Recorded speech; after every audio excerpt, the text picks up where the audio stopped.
Can we talk about that for Phil and where Sure. he's going from this, like some broad stroke movements, the kind of character movements that you'd like to see in this guy? So well, what Phil was saying, and we had also talked about this, it's very bird-like. The fact that this thing, you know, can get very alert, and if you look at a bird, and I have a house, and at the beach we have like 60, 70 birds, chickens, geese, everything. And I'm always watching these chickens, and they get, you hold some bread in your hand, they go, you know, and so they get really interested.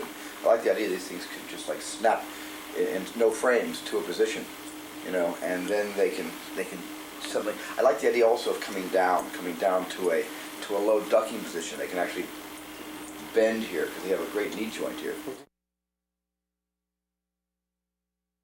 And of course, the head should do all sorts of telescoping. The head should be completely mobile. You know, the head should be able to look at if a kid is back here without leaping around. It'd be great if the head. Can I turn this? Sure. Yeah. It'd be great if the head, you know, could just turn around. I think that's always. I love the wrinkles when it turns too. You know, the head can just like turn back, so it's a real scary shot. Right, that's very when you're there and looking over the shoulder, it looks back at you, and then the rest of the body follows, and the head straightens out, the body snaps. Yeah, that's very cool. You want some, you know, that's the most dynamic look for this puppet. right. Yeah. You want some real snap turns. You want to be able to go from here, Sure. you know, stand full size with a snap turn to, you know, to the head, and the head straightens out Exactly, and it so goes it down. compensates. You know, the other great thing about that is when you have him like this and he's actually, you look at him, you feel he's looking this way. He's actually looking at you. You can do a move where he just lunges at you, the head turn and moves towards you like really quick out of nowhere. You know, and you probably get the head to go all the way around like that. That's scary. It goes all the way back like that's even better. The farther back you can go, you know, the scarier it gets. You get the shots of these kids to make a sound, and you just get this thing turning around looking at you like that. You go, oh shit.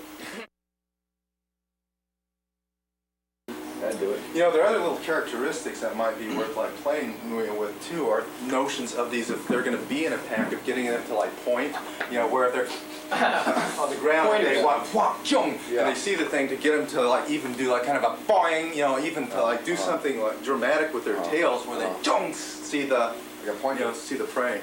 I also like the idea that when they see the prey, he stops and like a pointer, and he starts tapping out like a code with the big toenail, and the other ones nice here, they communicate. They communicate that way. You know, they communicate by little squeaks and shouts, and also by I just think the tapping of the foot is so scary.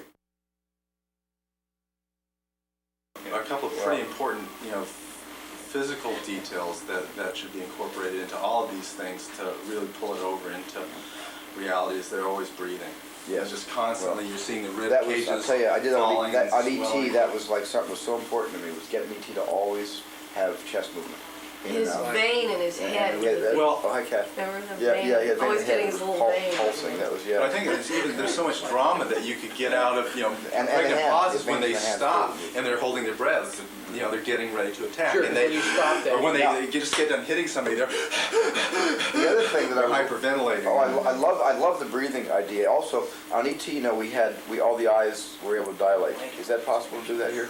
Yeah, we have to do that in close-up. Close-up, you know, I mean, close-up head. Yeah. Build a bigger one because I think that's really good. It adjusts different light. You see the eye getting bigger or smaller.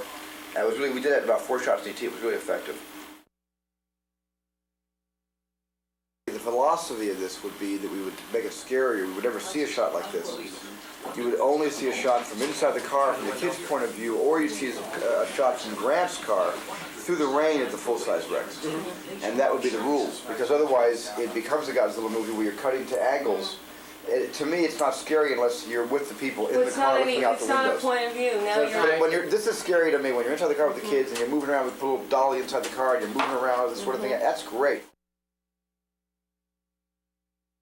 He should try to. Well, I like the idea of him putting his whole body it. against the car and pushing the car on purpose.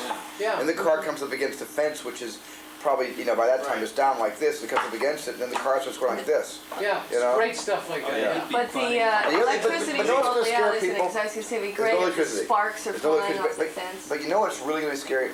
I mean, everything we're talking about here is essential for credibility. What's going to be the scariest stuff is when you hear the breathing of this thing, this nose comes in the car window, and you see the breathing against the glass, displacing the rain, or you just see the tongue go into the window a little bit, or you just feel the breath, you know, how fetid it smells, and you just get a sense that when this nose is in the car, it's like deafening.